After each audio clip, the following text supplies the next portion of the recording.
What's up, guys? This is William from W&J Wrestling, and here is a week in wrestling. I know I should have put this up yesterday, but I didn't get a chance to make it. But at least y'all getting it today, not sometime mid next week.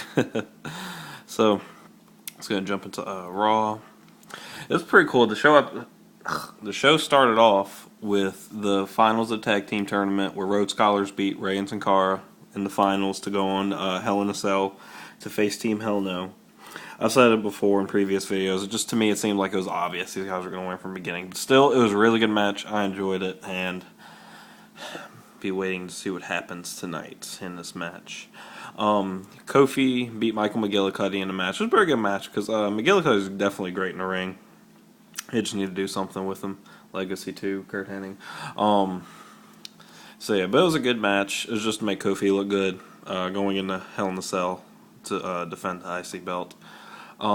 Cena came out and announced that he was basically medically cleared to compete now, and then Punk kind of came out and they teased the match, but it just didn't happen.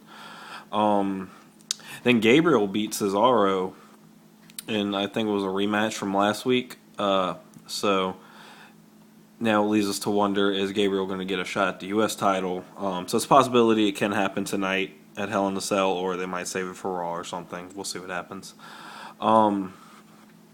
Okay, and then they had announced earlier in the day that AJ had to go to corporate and speak about something that was happening, whatever. Anyway, it all comes down to AJ was fired for fraternizing with a superstar, which was later revealed to be John Cena, and Vicky is now the new managing supervisor. She's not a general manager, she's a managing supervisor. Basically, it's the exact same thing, just a different name. And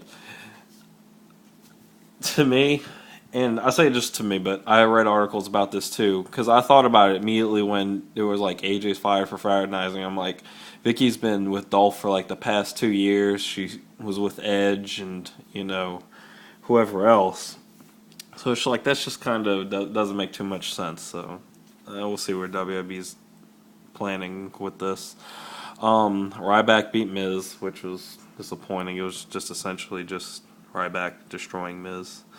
So, and things like this make me question if Miz is gonna win the IC belts, because usually they make a guy look weak going into a match when he's gonna win it. But I don't know. We'll see what happens.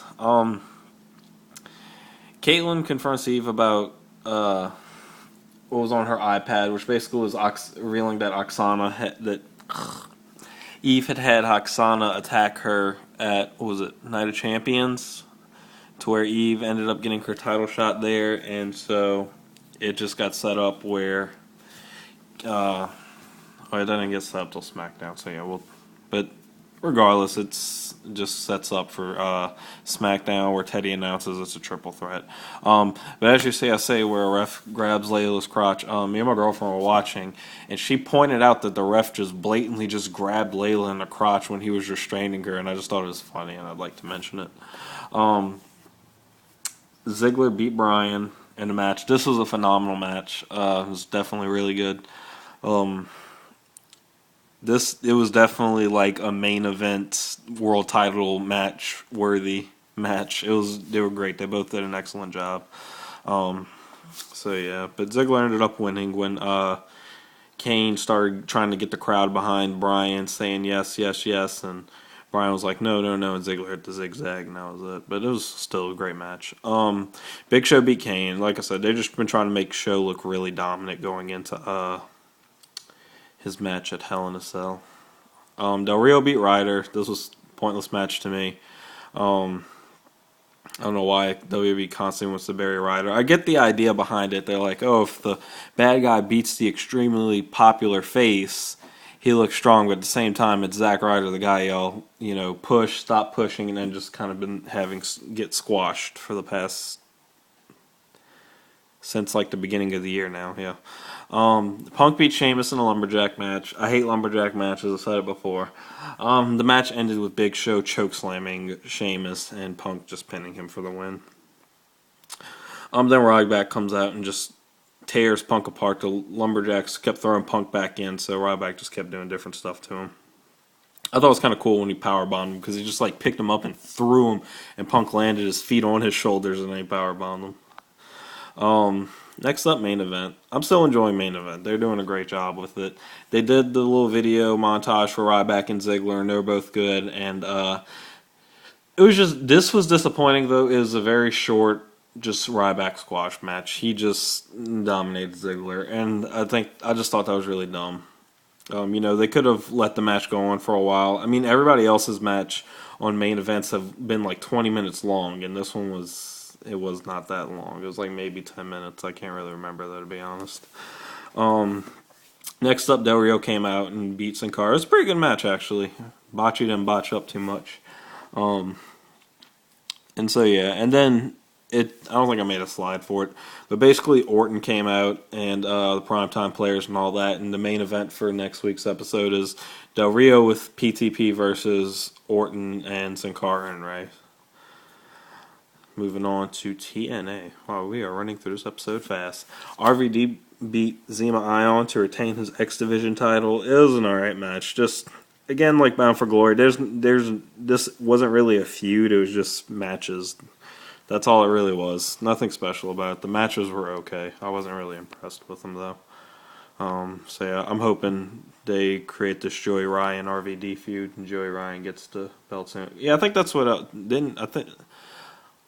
can't remember if Ryan and I think Ryan and Morgan came out and attacked RVD after the match, and Joey Ryan was holding up the X Division belt. So yeah, Daniels and Kazarian, these two are funny. I really enjoy them. I want them to win the tag titles back because I really like these two as a tag team. They go together. And Daniels he's so stupid, but he's funny. They're basically trying to have people sign a petition for them because they wanted their rematch, and I don't know why they're having people sign a petition because they get a rematch, but it was just them being stupid. It was funny, and Chavo and Hernandez came out and said, "You guys can have your match whenever." I'm sure they're gonna save it for what was it, Turning Point? Yeah.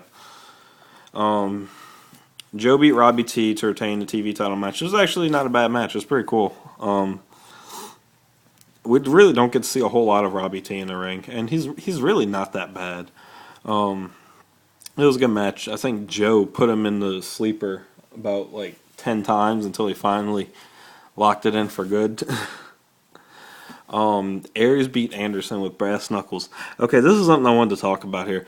First off, this was a phenomenal match to begin with. Aries and Anderson. It started off, Anderson was the first guy Hogan kicked out because basically Anderson wasn't kissing up to him saying, why he's like, I want the title match. He's like, I'm not going to sit here and explain why I want it.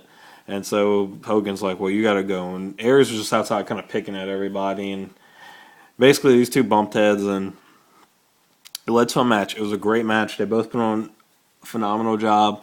And during the match, Aries had slipped like brass knuckles into Anderson's trunks. And so he did it like 2 times, I think, during the match, and it just ultimately led to Aries sneaking Anderson with the brass knuckles when the ref wasn't looking and getting him the victory.